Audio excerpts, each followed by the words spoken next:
On va faire un tour de table justement sur une question concernant Kenny Lala parce qu'elle est posée depuis quelques jours sur les réseaux sociaux.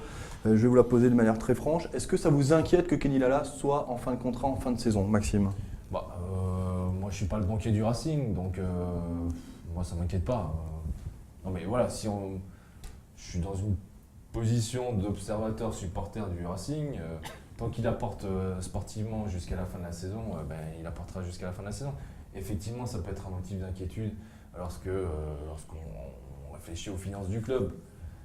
Il faut aussi voir plus large, avec les possibilités que ça pourrait apporter au Racing de renflouer les caisses. Mais encore une fois, je ne suis pas banquier du Racing, ou de l'investir sur le marché. Voilà. Mais moi, pour l'instant, tant qu'il apporte sportivement, parce qu'on pourrait aussi craindre comme Dimitri Liénard, avec la re-signature au mois d'août, est-ce que ça l'a influé dans le fait qu'il se sente moins bien dans sa tête, qu'il soit moins présent sur le terrain et qu'il connaisse une phase négative? Pour l'instant, le joueur, Kenny Lala, qu'il est re-signé ou pas, il a l'air bien dans sa tête et bien dans son corps, et il joue merveilleusement bien. Alors, qu'il ne re-signe pas jusqu'à la fin de la saison. Mais alors, je vais te poser une double question que tout le monde devra répondre. On a quand même eu une offre à hauteur de 3 millions d'euros. Elle n'a pas été divulguée cet été. Une offre à 3 millions d'euros qui a été refusée par le Racing. Oui. Est-ce qu'il aurait fallu le vendre à 3 millions d'euros? Non, jamais. Okay. Jamais. Donc tu le gardes, tu refuses 3 millions d'euros, mais tu acceptes qu'il parte une année plus tard, gratuitement. Ah ben bien sûr. Ok. Oui, bien sûr. Non, mais c'est. Au bout de mais 4 mois de. Non, mais saison. si on parle juste finance, je pense et je maintiens que même sur le marché hivernal, ne vends pas tes meilleurs joueurs à prix bradé.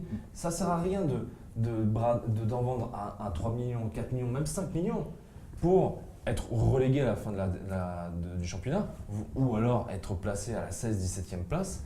Vaut mieux investir, même sur 6 mois, te dire que ok, c'est perdu sur une vente sèche, mais tu vas gagner cet argent-là en droit télé, parce que tu seras mieux classé à la fin du championnat. Et donc tu vas gagner cet argent-là en droit télé. Seb, ton avis sur le cas Kenny Lala en fin de contrat, on le rappelle l'été prochain? Je l'avais relevé samedi et moi ça m'inquiète, clairement. Pourquoi? Parce que sa valeur marchande elle est en train d'augmenter. S'il continue comme ça, encore 10 matchs, sa valeur, si Monaco est capable de mettre 15 millions sur un Oulu, combien vaut un Lala aujourd'hui?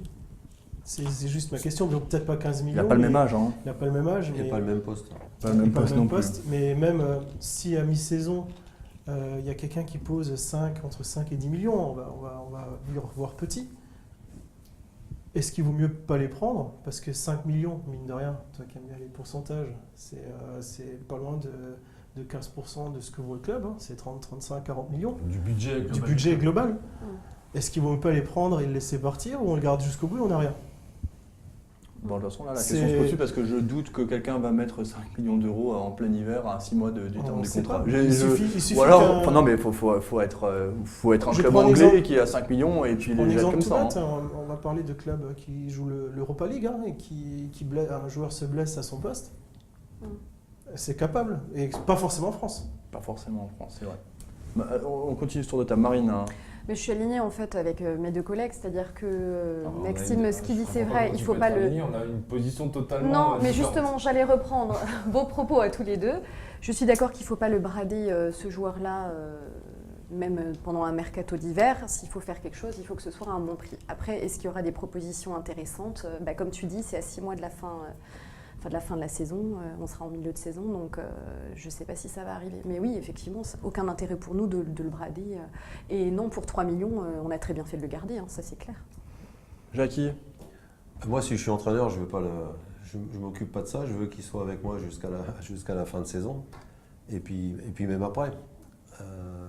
Après, on sait que dans les clubs comme Strasbourg, mis à part 2-3 clubs français, sont tous dans des problèmes économiques. Et donc, s'il y a une offre, comme ça a été le cas avec Aoulou, je pense qu'il partira, en sachant qu'un latéral, c'est quand même beaucoup moins cher qu'un milieu de terrain. Et puis ensuite, il faut savoir que quand même les joueurs ont des agents, et que si l'agent, je veux dire, les clubs et l'entraîneur est prisonnier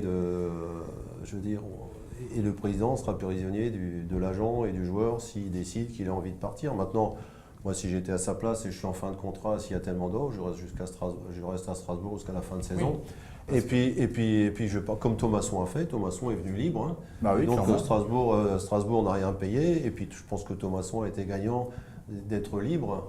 Un joueur qui est libre, c'est quand même beaucoup plus intéressant que d'avoir parce que ce qui n'est pas donné à l'autre club, c'est Parce lui que qui le met dans la poche. Dans l'état actuel des choses, je pense qu'il est quand même ils doivent aussi négocier pour leur signature, vu ce qu'il apporte. Je pense que le Racing ne veut pas forcément le perdre. Oui, mais est-ce que Mais il aura des conditions peut-être plus élevées. Non, mais il aura des conditions plus élevées, mais c'est un tout. Mais je pense qu'au niveau où il est aujourd'hui, vous parlez de club anglais et tout, je pense que pour eux, ils sont capables de mettre la barre de 3 fois plus que ce que va mettre Strasbourg. Donc le joueur, et il a intérêt à...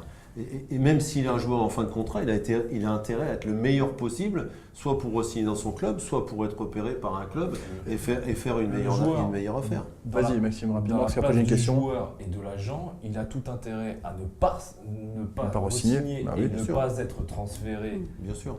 cet hiver, à faire une saison exceptionnelle pour toucher la prime de signature d'un joueur libre. Et ils ont, À Strasbourg ou ailleurs. à Strasbourg ça ou sera- ailleurs. voilà. À Strasbourg ou ailleurs. Ce sera probablement ailleurs. Au vu des On ne sait pas. On sait pas, On sait ouais, pas. c'est compliqué. Et s'il Mais- continue comme ça, il vaut mieux même, je me mets sportivement, il vaut mieux même que le joueur soit sur cette lignée-là. Il restera à Strasbourg cet hiver. S'il est dans cette dynamique-là, il restera cet hiver. Je remets ma main coupée. Quel âge il a là Quel âge 28, 27, 28. Hein. Bon, 27-28 ans, s'il y a un coup à faire, c'est maintenant qu'il faut qu'il le fasse, hein, je veux dire.